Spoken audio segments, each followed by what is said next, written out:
not follow exactly what were the points of the European Parliament. But we had a very constructive relation with the European Parliament. So this is why our institutions, Council, Parliament and Commission, should have a real serious debate based on what should be a common purpose, probably come from different... For Mr. Schulz, you see already now that several member countries, when they do their national budgets for the coming years, that they have already calculated that they will, for example, contribute less to the EU budget than they will do in the future. Is that a wise decision for countries, in your opinion? And a question to Mr. Barroso.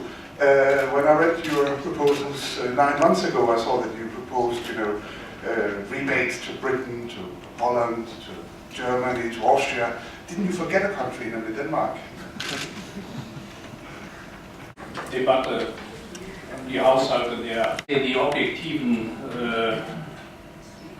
Zwängen, denen nationale Finanzminister unterworfen sind. Und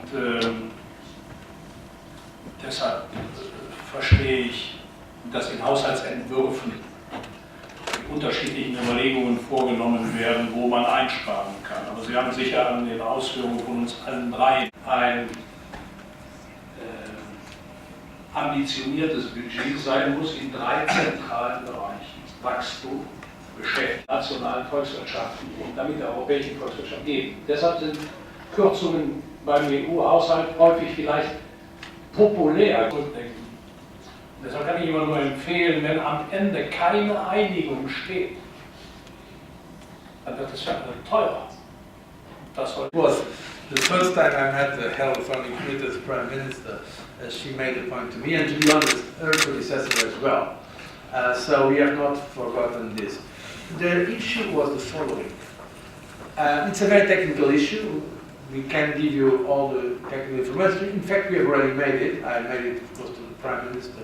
I'm not providing some information about our position on that, but also our people in the press room already made some technical presentations why the criteria that we have applied apparently give the right to rebate to some of agriculture proportionally more than others. So it was not at all that would be the last thing that would come to our mind to do a discrimination against Denmark. Why should it be? And with our current policy, it was because we have tried to make the objective application of some criteria. We can always discuss, of course, the criteria, but I want to reassure you this was what we believe corresponds to a serious proposal in terms of using some criteria and how we can apply them across the board. By the way, ideally, we should have rebates. That's the point. That's why if we have a full own resource system, that's not from now. We are not proposing that. Even the idea of rebates, we don't like the idea of rebates. But okay, since it seems not realistic to put an end immediately to rebates, we have to find a way of also to making it less difficult for some that net contributors that are in fact having a much bigger burden than others. So it was the idea of some fairness. Probably our proposal is not perfect, but I believe it was an honest and objective one. I presume that was very known as somebody who understands ideological positions. Those who want to cut tremendously the budget of the European Union are partially people who have not a pragmatic approach to Europe, but an ideological approach. I can answer ideologically, but I prefer that we try, and we start today with our first trilogue, to solve the problems not in an ideological confrontation, but in a pragmatic approach. This is what we promised to each other here, and also the following presidencies are involved in such a strategy. And therefore, the European Parliament adopted with an overwhelming majority, 575 votes in favor, the financial transaction tax demand to the Commission, which is an overwhelming majority across all the parliamentary different tendencies. So a strong thing. On the other hand, I take note about the position in the last ECOFIN, about the Commission and the position in the Council. And I think this is significant for a lot of other items. So the positions are not as near as they should be. But if we try to find pragmatic solutions instead of ideological fights, This is also a clear message to people who are not here in this room. If we try to be not ideological but pragmatic, we will find a solution. If people are interested to destroy the European spirit to heat up ideological debates, I'm prepared to fight. Thank you. This is a very important question. Let me just clarify one. If member states don't agree to have some resources of the FTT for the European budget, we believe there is a strong case for a financial transaction tax in Europe. Reasons of fairness, that sector has been paying less than others to the common good, and in fact they have benefited a lot of taxpayers' money. Reasons also of a level playing field in the single market, and several other considerations. Okay, I know it's a difficult issue, but I want to tell you that we believe that an FTT should happen.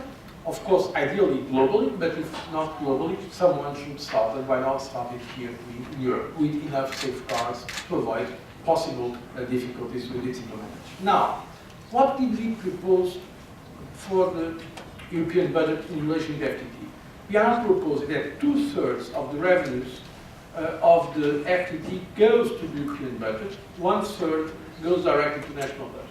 But of course, these 2/3 of revenues of the FTT for the European budget, it means that the member states will pay less as direct contribution based on their GNI.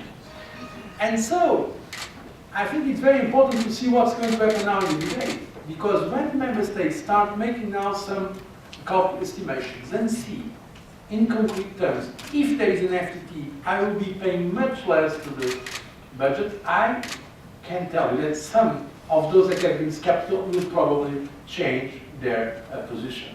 That's why it's very important what President Schulz just said. Now, let's have a pragmatic discussion about it. What I frankly cannot accept, and I really cannot agree, is that some member states, even before we made the proposal, were already saying no.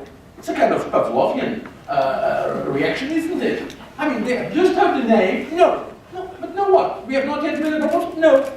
Come on. That's not rational, not reasonable. I think one of the great progress in Europe is that we try to be rational and reasonable. Let's see the proposal and then discuss it. Then, okay, I can agree or I cannot agree. But, and that is my very strong appeal to the Council. Let's discuss now. Let's discuss. And let's see if there is a consensus on it. Because I really believe it can be a very interesting way, precisely because we are living in difficult times. I know well, okay, I've been 12 years in the national government, so I'm not here. I know well that it's very difficult now to ask our treasuries for resources for the European. So let's try to see the best way. And if we have this constructive, pragmatic approach, and I know Denmark Prime Minister Sanne Schmidt is committed to this pragmatic approach, I think we can make progress. In the meeting was very clear. I don't think we should have this. I think we should keep talking about solidarity between member states. And that also means that you can't have a just retour thinking in terms of your contribution to the EU budget. It is only fair and to the benefit of all.